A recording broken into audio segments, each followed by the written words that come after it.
Nechinchi misol kelib qolgan edi? 650 6. Xo'p. Qarang. Davriy kasrlarda turlari. Xo'p. Cheksiz davriy o'nlik kasrlarda turlar. Ular ikkita turga bo'linadi. Cheksiz davriy o'nlik kasrlar. Qanday turlarida? Xo'p. Demak, cheksiz davriy o'nlik kasrlarimiz ikkita turga bo'linadi, to'g'rimi? Birinchisi sof cheksiz davriy o'nlik kasrlar, ikkinchisi aralash. Xo'p. Qarang. Sof nima, aralash nima?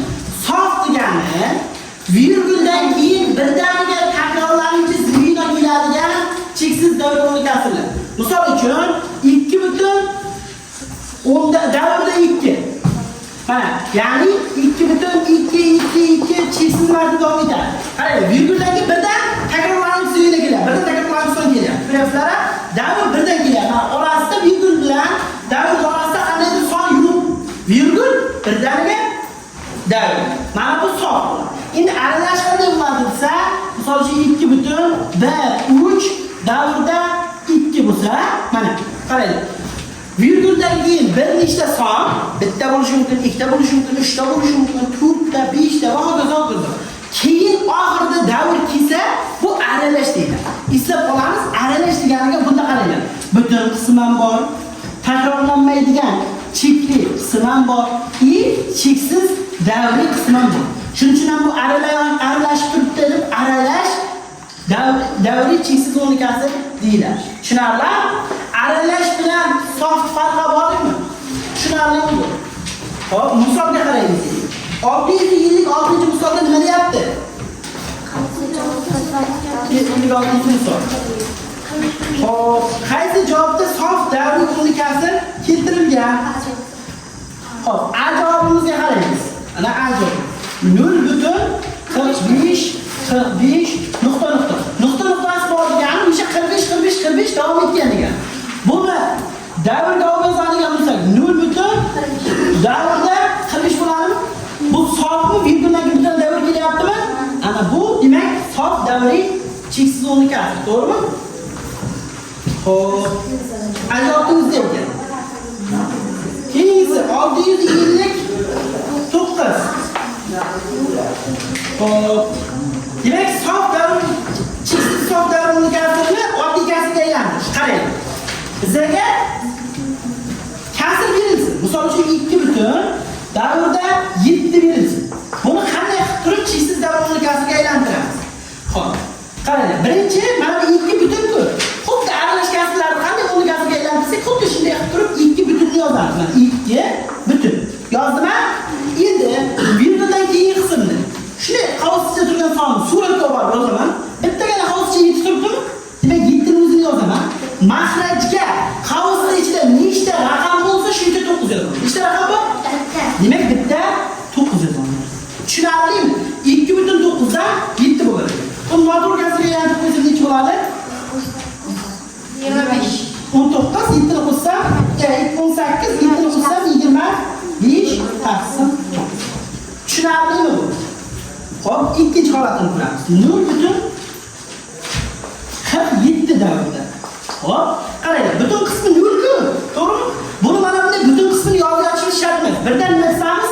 Kasr qisimiz. Suratga mana bu qavscha nima bo'lsa shuni olib yozamiz. 47 ni qavscha, ya'ni davr.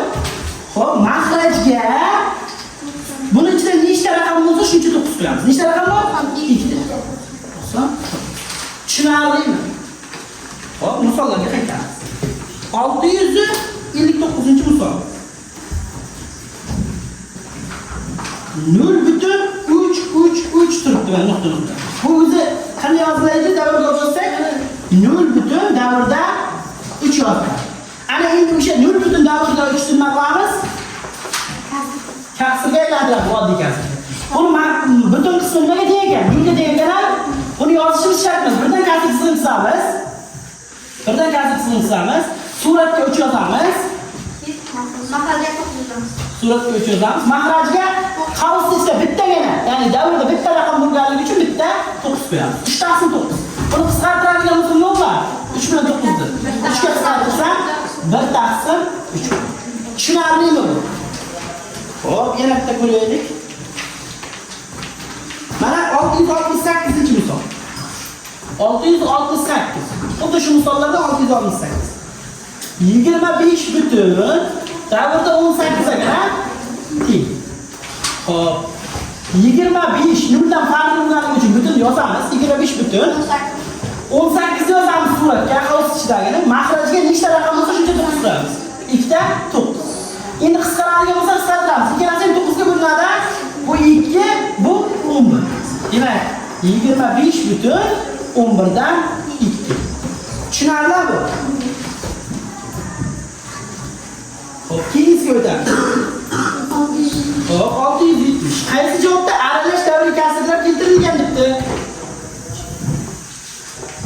Hop, 670 da. Aralash bo'lish uchun takrorlanish davridan avval bir nechta son bo'lish kerak. Virgul va takrorlanish davrining orasida bo'lish kerak, bir nechta son bo'lish kerak. Bitta bo'lsa ham bo'ladi, ikkita bo'lsa ham bo'ladi, 3 ta, 4 ta, 5 ta bo'lsa ham bo'ladi. Demak, A javobni ko'ramiz. Birinchisi, A javobimiz 0.45.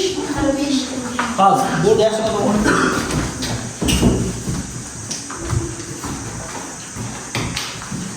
0.45 orqada. To'g'rimi? Bu degani 0 butun davrda 45. Qarasak, virguldan keyin son yo'q, birdan davr boshlangan yana bu nima bo'ladi? Bu sof bo'ladi. To'g'rimi? Xo'p, keyingisi B javob. 0.2 keyin 0.3 va hokazo davom etgan. Buni yozadigan bo'lsak, 0.2 qavsda keyin 0.3 yozamizmi? To'g'rimi? Xo'p, mana virguldan keyin bitta son, keyin davr boshlangan. To'g'rimi? Mana bu nima? Aralash. Demak, bir javob. Aralashni tushunarlar? Xo'p. Ana endi aralash davriy kasrlar, cheksiz davriy kasrlarni oddiy kasrga aylantirishni o'rganamiz. Qarang. Bizga aralash cheksiz davriy oddiy kasr berilgan bo'lsin. Misol uchun 7 butun 2 3 davrda 7 deylik. Mana shunday kasr berildi. Mana. Kodlarga bunday nima qilamiz? Birinchi bo'lib turib, diqqat qilamiz bunga. Xo'p, birinchi, mana 7 butun deyilganligi uchun 7 butun kasr qilib olamiz. Ko'ryapsizlar? Ana endi suratga virguldan keyin qanday son bo'lsa, mana qavs hisobga olmaymiz. Qavs yo'q deb hisoblamizda, ana shunday olib yozamiz. Virguldan keyin qanday son turibdi? Qavs yo'q desa 237. Ana 237 yozamiz. Xo'p, undan ayiramiz. Qavs bilan virgul orasida turgan son necha turibdi? 23. Mana bizda addiy ko'rinib turibdi. Shuni ayirib tashlaymiz mana. 23 ta ayiramiz. Endi mahrajga nima qilamiz sizlarning? Mahrajga davrda ichida, ya'ni qavsda ichida nechta raqam bo'lsa shuncha to'qqiz qo'yamiz. Nechta raqam bor? Bitta to'qqiz qo'ydik.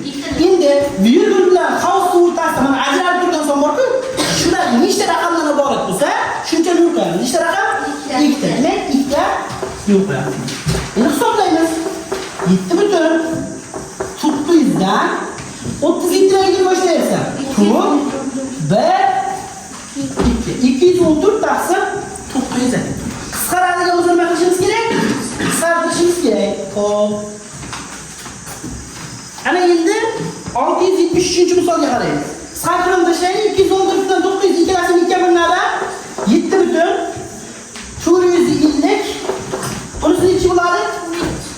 107 bo'ladi. To'g'ri? Bu turishni hozircha. Xo'p, misolga qaraymiz. 673. 673-misolga diqqat qilamiz. 0.2 35 bu ketgan mana. 21-dan 3 bilan 2 bilan 3 o'rtasida. 2 bilan 3 o'rtasida? Qaysi 2 bilan 3 o'rtasida? Adashganlarsiga, u 674. Xo'p, teng. Xo'p, buni yozib oladigan bo'lsak, qanday yozamiz? 0.2 davrda 35 deb yozamiz. Mana yozib oldik. Mana shu yozib olishimiz kerak bizga. Tushunarli?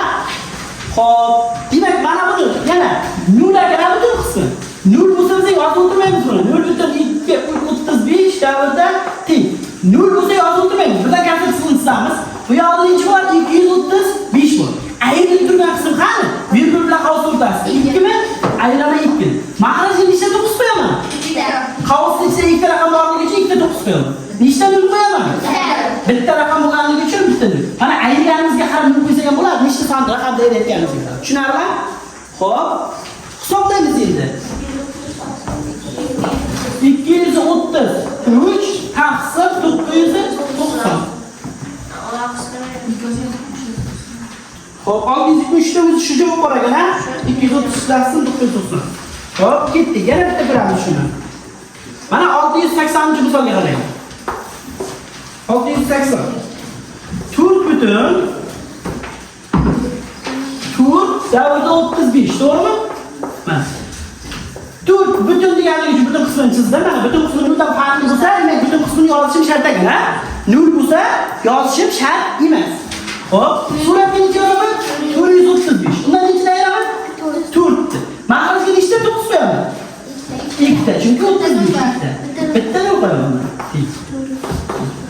Xo'p, 4 butun 431 taqsim 990. Xo'p, 680-misol 4 butun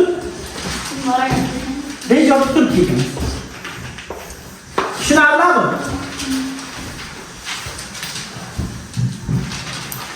Hop, keyingi misollar shu misollardan kelib chiqqan xulosaviy misollar. Qaraymiz 684-misolga. 684. Quyidagi sonlardan qaysi biri 0 butun davrda 5 ekan? 0 butun davrda 5.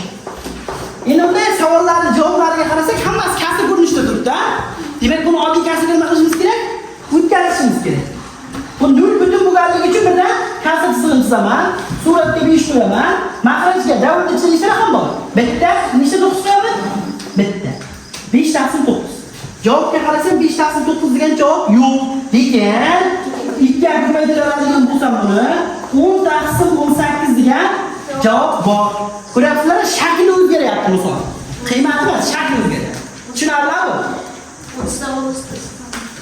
Hop, keyingisi 687. 687-misolga qaraymiz. 687. 0 butun davrda 5 plus 0 butun davrda 1. Shundaymi? Teng. 0 butun davrda 5 qanday yozaman endi? 5 taqsim 9 plus 0 butun davrda 1 da 1 taqsim 9. Mahrajlar bir xil suratlarda ko'rgan maqsadi o'shaman. 5 plus 1 taqsim 9. 6 taqsim 9. Qisqartiraversam 3 ga. 2 taqsim 3. Tushunarlimi bu? Bu tushunarlimi? Demak, 689-misolgacha uyga vazifa, 656 dan 689-misolgacha uyga vazifa ishlab kelasiz. Tushunarlimi?